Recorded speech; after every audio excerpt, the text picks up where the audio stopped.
In 1944, the USS Tang sank with 78 men trapped inside. Only 9 survived, but before they could escape, they had to make an impossible choice. Either stay in the pressurized submarine and slowly suffocate, or attempt a free ascent through 180 feet of freezing water, something no one had ever survived before. This was just one of the terrifying realities submarine crews faced during World War II.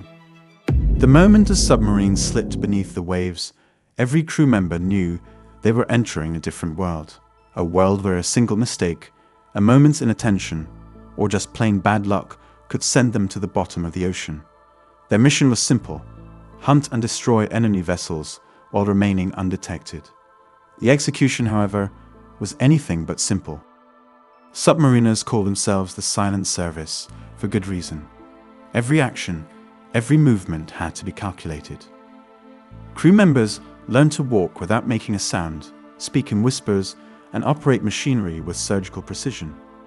The pain of a wrench against a pipe could travel for miles underwater, revealing their position to enemy destroyers hunting above.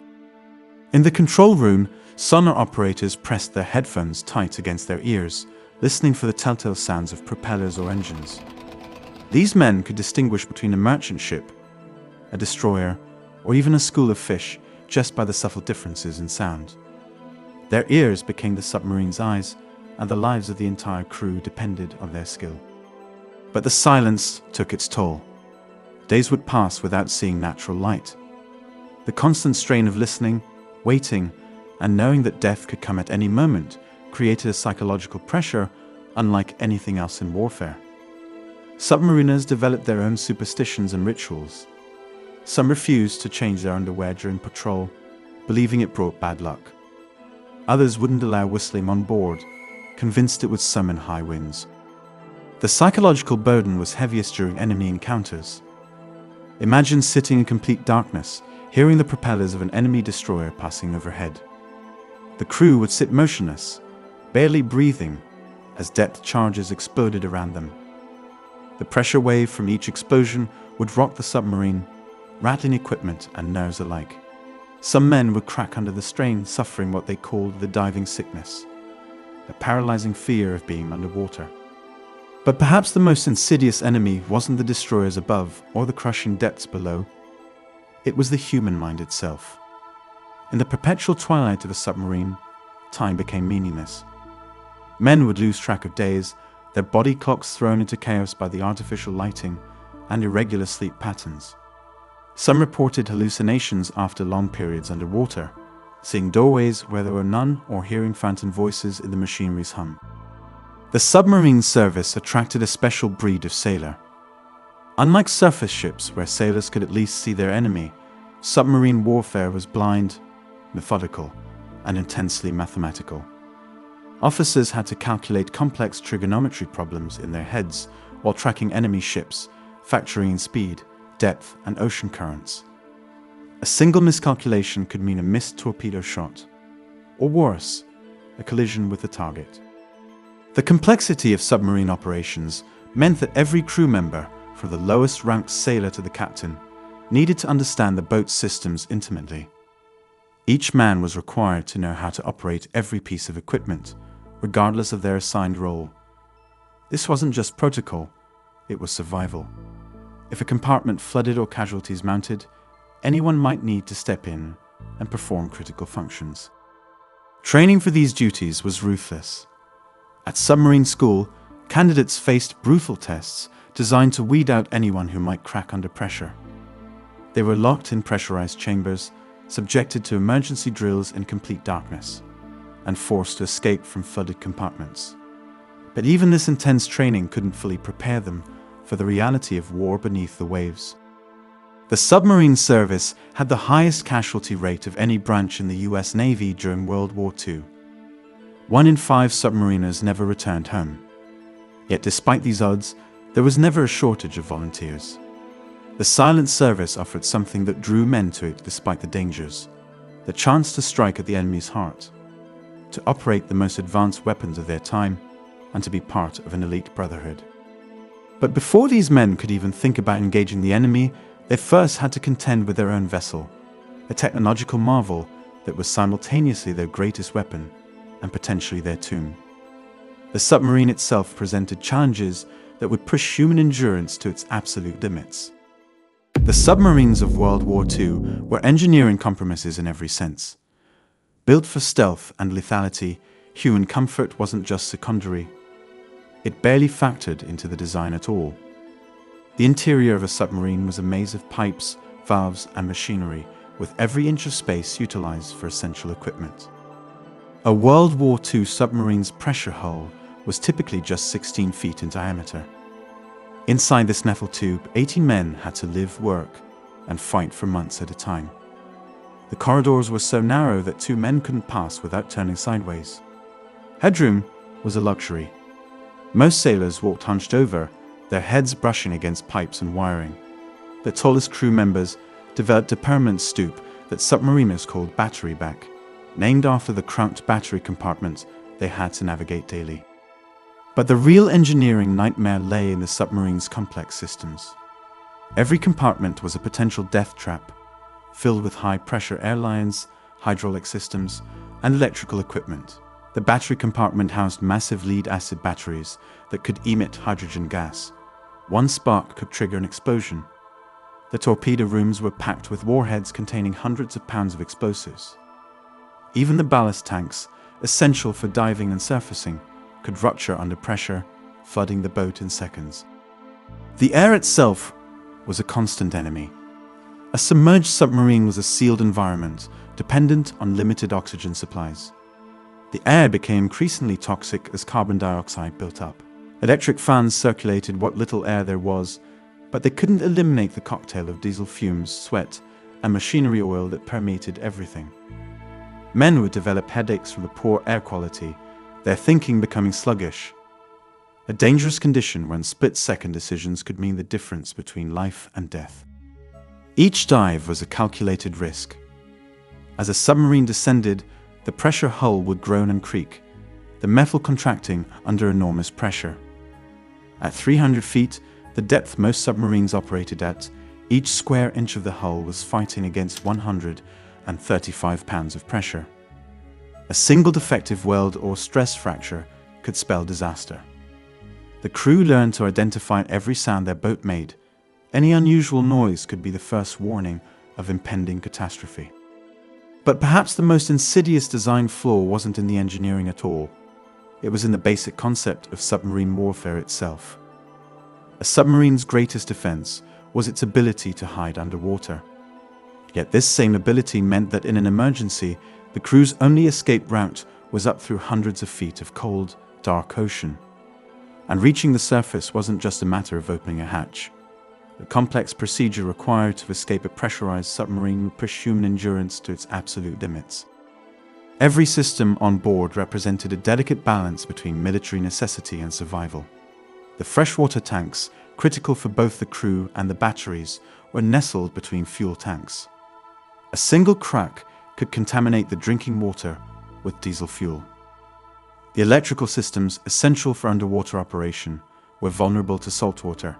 Even a small leak could short out critical equipment, leaving the submarine blind and powerless. The periscope, the submarine's primary means of observation, was itself a potential weakness. The shaft had to penetrate the pressure hull, creating a possible point of failure. Each time it was raised or lowered, the crew held their breath, listening for the telltale hiss of water entering through worn seals. Even the toilet systems were an engineering nightmare, requiring complex procedures to prevent backflow that could flood the boat. Yet as challenging as these design limitations were, they paled in comparison to the daily reality of living in this underwater war machine. Because while the submarine itself was a technological marvel of warfare, it was also something else, a home. And living in this home would test the human spirit in ways that no one could have imagined. Life aboard a World War II submarine redefined the meaning of hardship. For the 80-man crew, personal space was a luxury that simply didn't exist. The submarine operated on a hot bunk system. 3 men shared 2 bunks, with 1 man always on duty. When a sailor finished his shift, he'd crawl into a still warm bunk, trying not to think about who had been lying there moments before. These bunks weren't just for sleeping. They became a sailor's only private space, his dining table, his desk, and his sanctuary. Each bunk was barely 6 feet long and stacked 3 high, with only 18 inches of clearance between them. Men learned to sleep with their knees bent, curled against the curve of the hull. The lucky ones got bottom bunks, at least they couldn't fall out during emergency maneuvers. The heat was relentless. Engine rooms routinely reached 120 degrees Fahrenheit, while the rest of the boat hovered around 85 degrees with 90% humidity. Everything was perpetually damp: clothes, bedding, books, even cigarettes. Mold grew everywhere, thriving in the warm, moist environment. The smell was a unique cocktail that submariners called boat smell. A mixture of diesel fuel, unwashed bodies, cooking odors, and the acidic stench of batteries. Food became an obsession. The galley, no bigger than a modern closet, produced meals around the clock for the rotating shifts. But fresh food was a distant memory after the first week at sea. The menu quickly devolved to canned goods and powdered eggs. Yet submarine crews were famous for having the best food in the Navy. Their cooks worked miracles with limited ingredients, knowing that good food was crucial for morale. Water was even more precious than food. Each man was allocated 1 cup of water per day for washing. Showers were a luxury reserved for emergencies, when someone got covered in fuel or battery acid. Some crews went months without proper bathing. They developed a technique called submarine shower, wiping down with a damp cloth while standing over a drain. The toilet situation was perhaps the most dreaded aspect of submarine life. Each submarine had only 1 or 2 toilets for the entire crew. These weren't ordinary toilets. They were complex machines that required multiple steps to operate. A mistake in the procedure could send a geyser of sewage back into the boat, or worse, signal their position to the enemy with an air bubble. During combat operations, when the boat needed to maintain absolute silence, the toilets were sealed, sometimes for days. The workday never really ended on a submarine.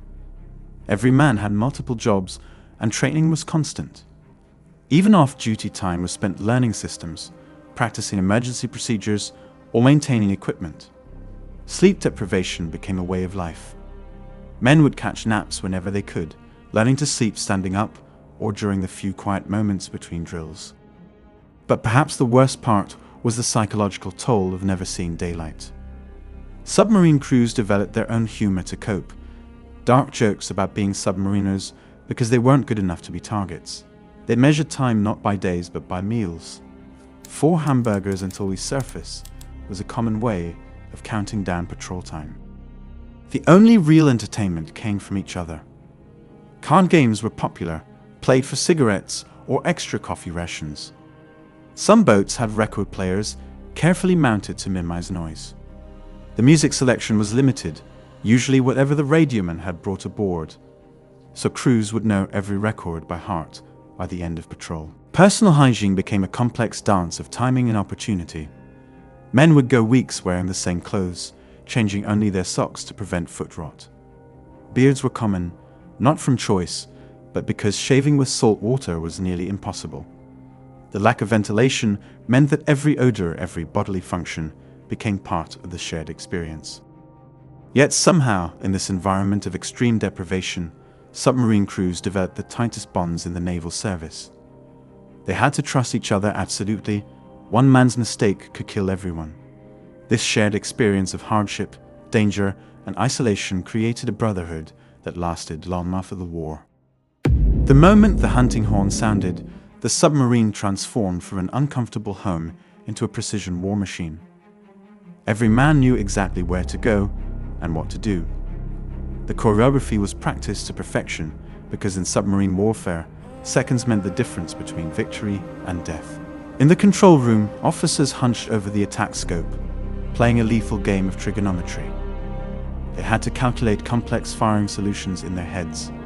The target's speed and direction, water depth, current patterns, and the submarine's own movement all factored into where a torpedo would end up. One small miscalculation could mean missing the target, or worse, having the torpedo circle back toward their own submarine. The torpedo rooms buzzed with controlled chaos. These 21-foot weapons, each weighing more than 3,000 pounds, had to be loaded manually. Teams of torpedomen worked in perfect sync, muscling these massive tubes of explosives into position. The margin for error was zero. A dropped torpedo could detonate, taking the entire submarine with it. Each torpedo tube had its own specific quirks and temperament. Crews gave them nicknames, treating them with the same respect you'd give a loaded gun pointed at your head. During an attack run, the submarine would creep closer to the surface, raising its periscope in quick looks to update firing solutions. These were the most vulnerable moments. The periscope's wake could be spotted by alert lookouts, and the closer they got to the surface, the more exposed they became to enemy sonar. But the real nightmare began after the torpedoes were launched. The distinctive sound of compressed air launching a torpedo was like ringing a dinner bell for enemy destroyers. The submarine had perhaps 30 seconds to clear the area before depth charges started falling. The entire crew would freeze, listening to the torpedoes running through the water, praying they would hit their target and not malfunction. The sound of a torpedo impact was unlike anything else. A deep, resonating boom that shook the entire boat. But there was no time for celebration. The submarine would immediately dive deep, angling down at emergency angles that sent unsecured items flying. Men grabbed onto anything bolted down as the boat pitched steeply. The hull would groan under the pressure of rapid depth changes, metal contracting with sounds like giant steel drums being crushed. Then came the depth charges. Enemy destroyers would drop patterns of these 600-pound explosives, each one designed to crack a submarine's hull like an egg. The crew would sit in absolute silence, batteries turned off to avoid detection, listening to the ping-ping, ping of enemy sonar searching for them. Each ping getting louder meant the destroyer was getting closer. When a depth charge exploded nearby, it wasn't just heard, it was felt in every bone. The pressure wave would hit the submarine like a giant's hammer, sometimes knocking men off their feet. Lights would shatter, equipment would break free from its mounts, and leaks would spring from stressed hull seams. The worst part was knowing that another charge was coming, but not knowing where or when it would hit. Surviving a depth charge attack was both skill and luck. The captain would try to position the submarine between thermal layers in the water, using temperature differences to deflect sonar. They would release small air bubbles or even oil slicks to fool the destroyers above. Sometimes they would lay perfectly still on the ocean floor, waiting for hours until the hunters above gave up. Every man had multiple emergency roles.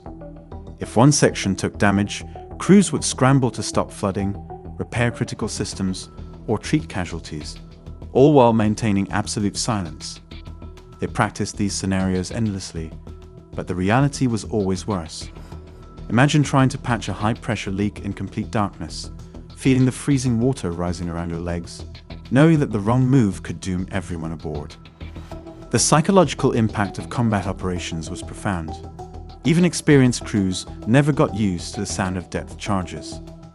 Some men would become physically ill at the first ping of enemy sonar. Others developed a 1,000-yard stare, their minds retreating to a safer place while their bodies continued to function on autopilot. The torpedo crews faced their own unique horrors. They worked closest to the weapons, knowing that a single malfunction could trigger a catastrophic explosion.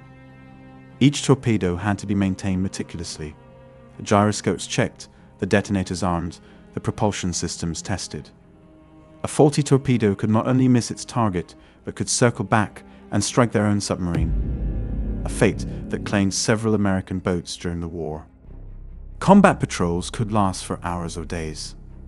The strain of maintaining silence while hunting or being hunted took its toll. Men would communicate in whispers or hand signals, every footstep carefully placed to avoid making noise. The air would grow increasingly toxic as ventilation systems were shut down to maintain silence. Crew members would develop splitting headaches from the combination of carbon dioxide buildup and intense concentration. The aftermath of combat brought its own challenges. Battle damage had to be repaired at sea, often in complete darkness. Every engagement left its mark on both the boat and the crew, new leaks to patch, equipment to jury-rig, and psychological wounds to heal. But perhaps the most terrifying aspect of submarine combat was the knowledge that if something went catastrophically wrong, there was only one way out. And that way involved the most dreaded procedure in submarine warfare, the emergency deep dive. Deep diving was the submarine equivalent of Russian roulette. Every foot deeper increased the pressure on the hull, and every submarine had a maximum depth, a point beyond which the pressure would crush the boat like an empty soda can. But the official maximum depth and the actual crushing depth were two different things, and sometimes survival meant gambling with that difference. The pressure at common operating depths was already enormous. At 300 feet, each square inch of the hull endured 135 pounds of pressure.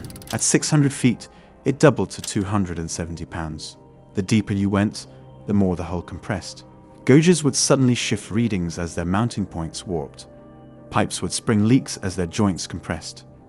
The hull itself would creak and groan, making sounds that crew members swore they could feel in their teeth. During emergency dives, submariners faced a terrifying paradox. The deeper they went, the safer they were from depth charges, but the closer they came to their crushing depth. It was a deadly gamble. Stay too shallow, and a well-placed depth charge could crack the hull. Go too deep, and the ocean itself would do the job. The effects of deep diving on the human body were just as concerning. Rapid pressure changes could cause intense pain, especially in the ears and sinuses. Men would develop nosebleeds, and some reported their fillings aching as the pressure affected the air pockets in their teeth. But there was no time for comfort when enemy destroyers were hunting above. The control room during a deep dive was a scene of intense concentration. The dive officer would watch the depth gauge like a hawk, calling out depths as they descended. The plansmen would struggle with the controls, fighting against water pressure that increased the deeper they went. Too steep an angle could send them into an uncontrollable dive. Too shallow, and they might not get deep enough fast enough. The scariest part was the uncertainty. No one knew exactly how deep their submarine could go. Each boat was different, and the crushing depth was more of a theory than a certainty. Some submarines survived dives far beyond their design limits. Others cracked under pressure at depths they should have handled easily. The only warning sign might be a sudden new leak, a hull plate buckling, or the terrifying sound of rivets shearing under pressure.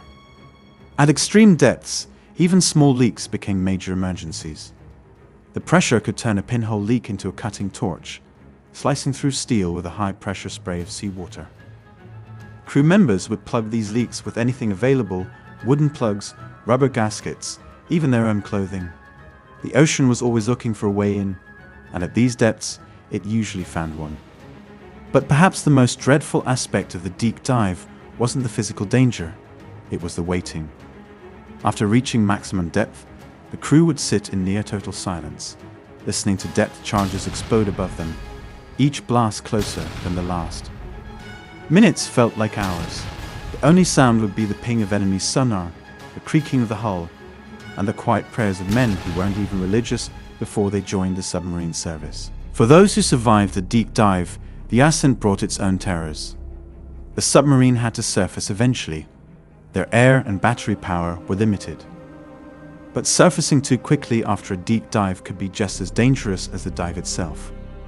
Air pockets in the hull would expand, threatening to rupture pipes and seals. The crew would have to blow bubbles to equalize pressure in their ears, like underwater divers, preventing the bends. The psychological impact of deep dives left permanent scars. Many submariners developed a sixth sense about their boat's limits. They could feel when something wasn't right, when the pressure was becoming too much. Some reported experiencing time distortion during deep dives. Minutes feeling like hours, or hours passing in what seemed like minutes. The complete darkness and silence at these depths created a sensory deprivation that could trigger hallucinations or panic attacks. The submariners who survived multiple deep dives often spoke of a strange acceptance that would come over them. It wasn't quite fatalism, but rather a deep understanding that they were in a place humans were never meant to be, fighting against forces beyond their control. Yet even these harrowing deep dives couldn't compare to what happened when something went catastrophically wrong. Because while the controlled dive was dangerous enough, An uncontrolled emergency situation would push human endurance beyond anything these men had trained for. The USS Tang sank during a routine dive in 1939. A mechanical failure caused the main induction valve to remain open, flooding the aft compartments and sending the submarine plummeting to the bottom. 26 men drowned instantly. The remaining 33 crew members found themselves trapped in the forward compartments, 240 feet below the surface, in near-freezing water. This scenario was every submariner's worst nightmare, but was far from unique. During World War II, 52 American submarines were lost, most with all hands. The ways a submarine could fail were almost infinite: battery explosions, hydraulic failures, torpedo malfunctions, hull breaches. Each potential failure had its own emergency procedures, but in reality, these situations rarely followed the manual. When flooding began, crews had mere seconds to react. Watertight doors had to be sealed immediately, even if it meant trapping crew members in flooded compartments. The psychological burden of these decisions was enormous. Men would have to listen to their shipmates drowning on the other side of a door they had just sealed. But hesitation meant death for everyone aboard. The escape procedures themselves were horrifyingly complex. Each man carried an escape lung, a primitive rebreather that recycled exhaled air. But using it required perfect calm in a situation designed to induce panic. Men had to flood their escape compartments slowly, equalizing pressure with the outside ocean. Then, one by one, they would squeeze through an escape trunk barely large enough for a man wearing the bulky escape gear. The actual ascent was perhaps the most dangerous part. Physics dictated that the air in their lungs would expand as they rose, potentially causing fatal embolisms. They had to exhale continuously during the ascent, fighting every survival instinct that screamed at them to hold their breath. The cold water would trigger gasping reflexes, and the darkness was complete. Men could become disoriented, unsure which way was up. Many who attempted escapes didn't survive. Some were killed by the pressure changes. Others became tangled in their equipment. Some simply disappeared into the vast darkness of the ocean. The lucky ones who reached the surface often suffered from decompression sickness, the crippling bends that could leave survivors paralyzed for life. But perhaps the most remarkable aspect of submarine disasters wasn't the number of men who died. It was the number who volunteered to serve knowing these risks. Despite having the highest casualty rate of any American military branch in World War II, the submarine service never had a shortage of volunteers. These men knew the odds, understood the risks, and chose to serve anyway. The submariners who survived these ordeals carried their experiences for life. Many never went near the ocean again. Others could never sleep in closed rooms. Some reported recurring nightmares of flooding compartments and sealed doors. But all of them shared a bond that only those who have faced these terrors could understand. Today, modern submarines are technological marvels compared to their World War II predecessors. Safety systems have improved, escape procedures are more sophisticated, and training is more comprehensive. The ocean hasn't changed. It remains as unforgiving as ever, waiting for a single mistake, a moment of inattention, or just plain bad luck to claim another crew of brave men who dare to venture into its depths. If you enjoyed this video, don't forget to subscribe so you don't miss another one.